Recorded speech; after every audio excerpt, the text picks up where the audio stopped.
رات کے 2 بج رہے تھے۔ پورا گھر گہری نیند میں ڈوبا ہوا تھا جبکہ نمرا آہستہ آہستہ کمرے سے باہر نکلی۔ اسے شدت سے پیاس لگی تھی۔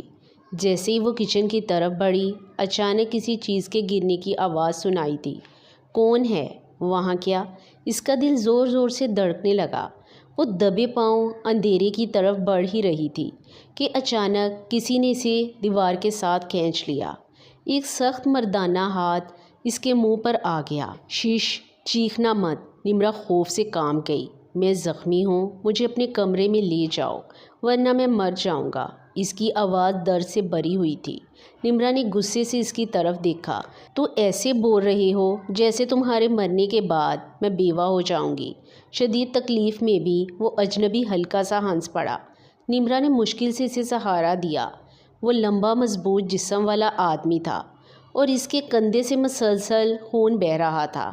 اللہ جانے کون سی مصیبت میرے گلے پڑ گئی، وہ بڑبڑائی۔ کمرے میں پہنچ کر اس نے جلدی سے فرسٹ ایڈز باکس نکالا۔ شکر ہے گولی آر پار نہیں ہوئی، وہ زخم صاف کرتے ہوئے بولی۔ تم ڈاکٹر ہو کیا؟ اس نے کمزور آواز میں پوچھا۔ نہیں، مگر تم جیسے مسئلے اکثر ڈراموں میں دیکھتی ہوں۔ اجنبی نے پھر ہنس دیا۔ نمرا نے مجبوراً اسے اپنے کمرے میں چھپا لیا۔ 3 راتیں وہ اس کی دوا دیتی، کھانا لاتی، بخار چیک کرتی اور وہ ہر بار خاموشی سے اسے دیکھتا رہتا۔ تم بہت بولتی ہو، اس نے ایک رات کہا۔ نمرا نے فوراً جواب دیا، اور تم بہت مسئلے لے کر آتے ہو، مگر تمہیں میرے مسئلے پسند آ گئے ہیں۔ نمرا نے آنکھیں دکھائی۔ خواب میں بھی نہیں، مگر حقیقت یہ تھی۔ اس اجنبی کی گہری آنکھیں اور پر اسرار انداز اسے عجیب سا بے چین کرنے لگا تھا۔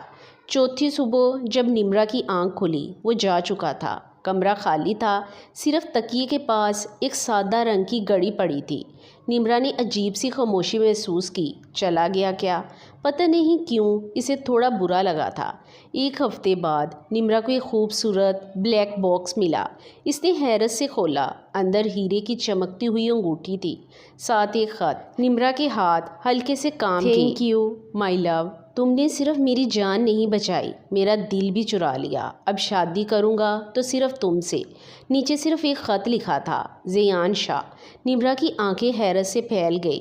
یہ نام وہ اچھی طرح جانتی تھی، ملک کے سب سے طاقتور بزنس ٹائکون کا نام۔ اس شام گھر کے باہر قیمتی گاڑیوں کا قافلہ رکا۔ نمرا کھڑکی کی طرف بڑھی اور اگلے ہی لمحے اس کی سانس رک گئی۔ کالے سوٹ میں وہی شخص گاڑی سے باہر نکلا، مگر آج وہ زخمی نہیں تھا، بلکہ پہلے سے زیادہ خطرناک اور دلکش لگ رہا تھا۔ زیان نے اوپر کھڑکی کی طرف دیکھا اور ہلکا سا مسکرا دیا۔ اب چھپنے کا کوئی فائدہ نہیں۔ نمرا کا دل بے قابو ہو گیا، کیونکہ اسے پہلی بار احساس ہوا وہ اجنبی صرف اس کے کمرے تک نہیں آیا تھا، بلکہ اس کے دل میں بھی اتر چکا تھا۔